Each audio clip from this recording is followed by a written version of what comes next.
दोस्तों नमस्कार। आज आखिर वो दिन आ ही गया जिसका इंतज़ार था बहुत दिनों से कि उत्तर प्रदेश दरोगा की भर्ती कब आएगी। तो फाइनली कल के ट्विटर अभियान के बाद आज भर्ती बोर्ड ने इसका नोटिफिकेशन निकाल दिया है। तो इसमें एक बार डिटेल से थोड़ा चर्चा कर लेंगे क्या क्या इम्पोर्टेंट है अपने लिए। इसे पोस्ट का विवरण दिया हुआ है कि 4242 जो एसआई के पोस्ट है वो है। उसके बाद प्लाटून कमांडर यानी जो पीएसी में होते हैं दरोगा 135 पोस्ट है। और जो एसएसएफ है स्पेशल सिक्योरिटी फोर्सेस जो है उसमें 60 पोस्ट हैं दरोगा के। और महिला के लिए जो महिला बटालियन अभी बनी है उसके 106 पोस्ट हैं।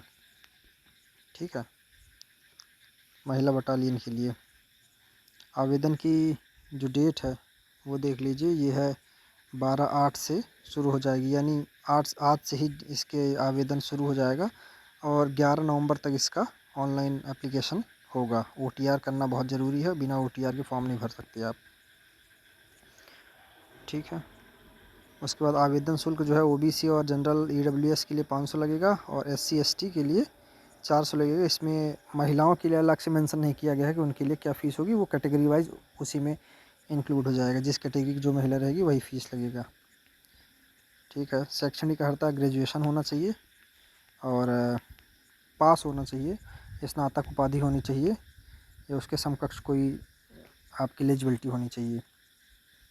इसमें साफ साफ लिखा है कि अपेक्षित शैक्षिक अर्हता हेतु परीक्षा में सम्मिलित हुए अथवा सम्मिलित होने वाले अपीयर्ड अभ्यर्थी पात्र नहीं होंगे, यानी अपीयरिंग वाले पात्र नहीं होंगे। आपका फाइनल रिजल्ट आ चुका है, फॉर्म भरने से पहले वही पात्र होंगे।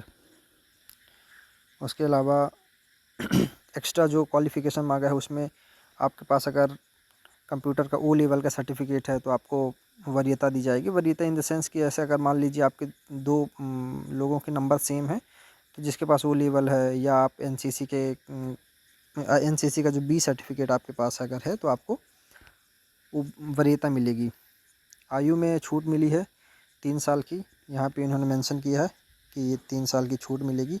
छूट के लिए आपको फॉर्म भरना पड़ेगा, जो भी इनका नीचे एक फॉर्म है आयु सीमक जो भी भरना पड़ते। तो जब भी आप फॉर्म भरेंगे ऑनलाइन एप्लीकेशन तो उस फॉर्म में फिल करके जो भी सक्षम अधिकारी है उसकी मुहर वगैरह साइन वगैरह करवा के आपको फॉर्म में लगाना पड़ेगा, तब आपको छूट मिलेगी। वैसे इसकी जनरल जो एज होती है 21 साल से 28 साल तक के लिए होती है। ठीक है, यहाँ पे आप देख सकते हैं इन्होंने डेट ऑफ बर्थ भी बता दी है। बहुत अच्छा किया है कि कहाँ से कहाँ तक। जैसे जनरल के लिए 3 वर्ष की छूट मिलती है, वैसे तो नहीं मिलती लेकिन ये 3 वर्ष की सभी कैटेगरी को छूट मिली है। तो ये 94 से और 2004 के बीच में जो जन्म हुआ है उसका फॉर्म भर सकता है। इसी प्रकार प्लाटून कमांडर के लिए दोनों सेम ही रहेगी क्योंकि दोनों के लिए छूट मिली है। ठीक है, उसके बाद चरित्र में है तो चरित्र तो सरकारी सेवा में सेवा आयोजन के लिए उपयुक्त होना चाहिए। इससे वैवाहिक स्थिति चाहे वैवाहिक हो या ना हो, एक पत्नी होनी चाहिए, 2 ना हो। शारीरिक स्वस्थ होना चाहिए। भर्ती की प्रक्रिया जो है इसमें भर्ती की प्रक्रिया जो भी नियमावली है उस नियमावली के तहत ही होगी। लिखित परीक्षा ही देखिए कि लिखित परीक्षा में जो है पुराना सिलेबस जो ही अभी तक चला आ रहा था, 4 सेक्शन और 4 सब्जेक्ट, उसमें 40-40 क्वेश्चन सबके 2.5 नंबर ईच क्वेश्चन का, तो 100 नंबर का एक पार्ट रहेगा, यानी 400 नंबर की लिखित परीक्षा होगी। 50% टोटल यानी 400 नंबर में से 200 नंबर आपको लाने पड़ेंगे और 35% पर सेक्शन में, यानी 100 नंबर का पेपर है एक सेक्शन। जैसे जनरल हिंदी का 100 नंबर का पेपर है तो इस 100 नंबर में आपको 35 नंबर लाना होगा, तभी आप पास माने जाएंगे, अन्यथा आपको फेल कर दिया जाएगा। ओएमआर प्रणाली से इस बार ऑनलाइन एग्ज़ाम नहीं हो रहा, इस बार ऑफलाइन एग्ज़ाम होगा। ओएमआर प्रणाली से होगा। एकल पाली या एक से अधिक पाली में होगा, एक से अधिक दिनांक में भी हो सकता है। ठीक है, तो ये आप देख लीजिए। इसको थोड़ा छोटा कर लेते हैं। ओएमआर से होगी। ठीक है, एक या एक से अधिक पाली में हो सकती है। 2 घंटे का पेपर है, 120 मिनट मिलेगा, 160 क्वेश्चन रहेगा, 4 सेक्शन रहेगा।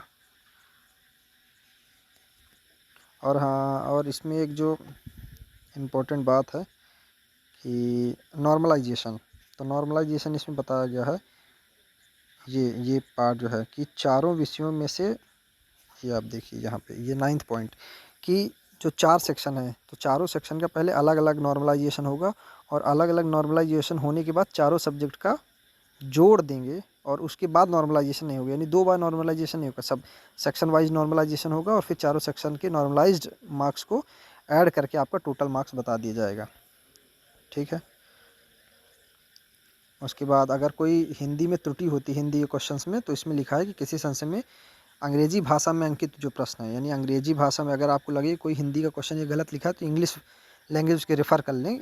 अगर इंग्लिश लैंग्वेज ठीक है तो फिर इंग्लिश वाला ही मान्य जाएगा, वो हिंदी, वो ऐसा नहीं होगा कि हिंदी में अगर त्रुटि है तो फिर वो क्वेश्चन गलत कर दिया जाएगा। अगर हिंदी और इंग्लिश दोनों में टाइपिंग मिस्टेक है तो ही क्वेश्चन निरस्त होगा, रद्द होगा। इसमें लिखा भी गया है, ये जो 12th पार्ट है, कि अगर उत्तर कुंजी प्रकाशित की जाएगी, अगर आपत्तियाँ ऑनलाइन प्रस्तुत हुई है और कोई प्रश्न निरस्त होता है तो निरस्त करने का ये फॉर्मूला भी दिया है, सूत्र दिया है कि भाग के सही उत्तर x भाग के लिए निर्धारित अंक बटे भाग के सही प्रश्नों की संख्या। तो ये जो पवन कुमार अग्रहरि बनाम उत्तर प्रदेश लोक सेवा आयोग का हाई कोर्ट का जो निर्णय है, उस हिसाब से आपको नॉर्मलाइज्ड मार्क्स मिलेगा।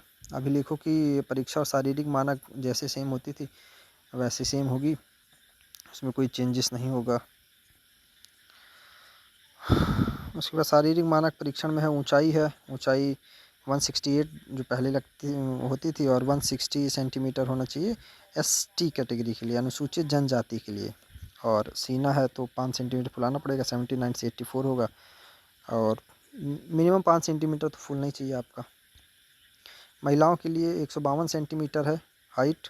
एसटी की अगर कोई महिलाएं हैं, जनजाति की महिलाएं हैं, पहाड़ी क्षेत्रीय महिलाएं हैं, सोनभद्र साइड में जो जनजाति पाई जाती हैं उनकी है तो 147 सेंटीमीटर होना चाहिए। वज़न भी उनमें महिलाओं में होना चाहिए कि कम से कम 40 किलो की वज़न की लड़की होनी चाहिए, महिला होनी चाहिए। शारीरिक दक्षता परीक्षा वही सेम रहेगा, 4.8 किलोमीटर 28 मिनट में और लड़कियों के लिए 2.4 किलोमीटर 16 मिनट में। और चयन तथा अंतिम योग्यता सूची, तो अंतिम योग्यता सूची तो श्रेष्ठता के क्रम में ही होगा, जो भी मार्क्स के आधार पर होगा वो होगा। आरक्षण के लिए उत्तर प्रदेश का मूल निवासी अगर हैं तो ही आप आरक्षण ले सकते हैं, अन्यथा आपको आरक्षण नहीं मिलेगा।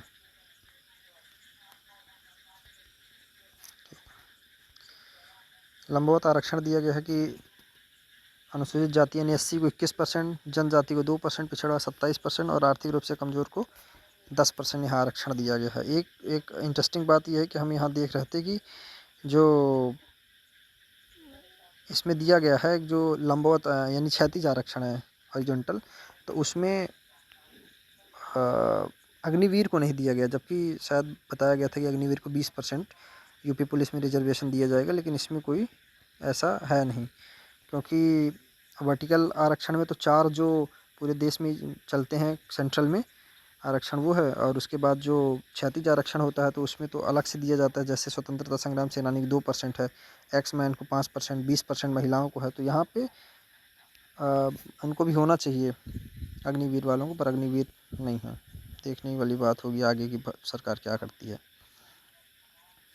ये प्रमाण पत्र लिखा है कि प्रमाण पत्र कैसा होना चाहिए, अनुसूचित जाति के लिए कौन सा होना चाहिए, जनजाति के लिए, ठीक है, ओबीसी के लिए कौन सा, जैसे कोई ओबीसी है, ईडब्ल्यूएससी है, राज्य कर्मचारी कोई है उसको आयु की छूट चाहिए, तो जो भी सक्षम प्राधिकारी हैं उनके द्वारा निर्गत होना चाहिए प्रमाण पत्र, उनके सील या उनके साइन सिग्नेचर होना चाहिए। भूतपूर्व सैनिक के बारे में कुछ टिप्पणियाँ दी गई हैं, जैसे आवेदन की अंतिम तिथि 11 नवंबर रहेगी, ठीक है।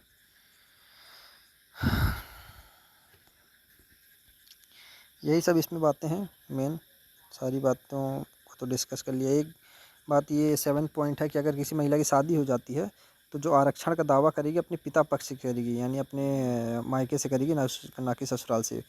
पिता पक्ष से निर्गत जाति प्रमाण पत्र मान्य होगा।